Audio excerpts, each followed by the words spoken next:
Itong magagandang movies na sobrang deserve magka-sequel or part 2. Alam mo ito yung nakakainis yung walang mga kalatoy-latoy na movie na susundan pero yung magaganda, walang part 2. Unang-una, Chronicle. Tungkol ito sa isang grupo ng magkakaibigan na biglaang magkakaroon ng mga superpowers. Siyempre, tuwang-tuwa sila pero magbabago ang lahat ng isa sa kanila yung may isipang gamitin yung kapangyarihan na to sa iba. One of the best found footage film ever na napanood ko na tipong napakita talaga nila yung level ng kapangyarihan ng mga characters. Next, The Lost City. Kung hindi man part 2, basta masundan lang yung character ni Brad Pitt dito, okay na ako.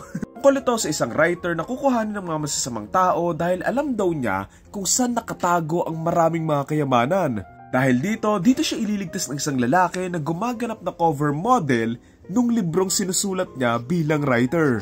Next, Hancock. Tungkol ito kay Hancock na sobrang lakas, kayang makalipad na mala Superman, pero wala siyang pakialam. Araw may isipan niyang magbago and eventually dito siya may makikilalang magpapaisip sa kanya kung sino nga ba talaga siya.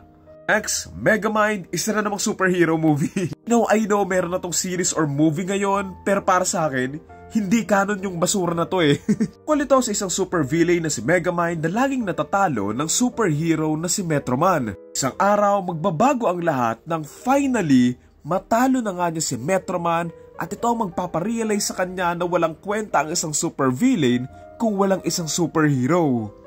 Dungeons and Dragons, Honor Among Thieves. Sobrang underrated nito and sana masundan talaga. Ito sa isang grupo ng magkakaibang mga tao na magkakasama para humanap ng isang bagay na makakatulong sa kanila ng sobra-sobra. Siyempre, hindi to magiging madali dahil hindi lang naman sila yung gustong makuha to. Ay second to the last, District 9. 3 years na! Ano na? Ito sa isang mundo kung saan merong dumating na mga aliens sa Earth at hindi na nakaalis. Dito, susubukan ng mga taong paalisin sila pero bago yun, kukunin muna nila yung mga gamit ng mga alien na to ng mga panglaban na sobrang malalakas. Pero dito na nga magugulat lahat ng tao nang merong magpuntang isang tao doon sa lugar kung saan na-stuck yung mga alien at naging alien din. Nakalast, Bullet Train. Alam ko bagong-bago lang to pero mukhang parang hindi na masusundan Sobrang ganda ba nito?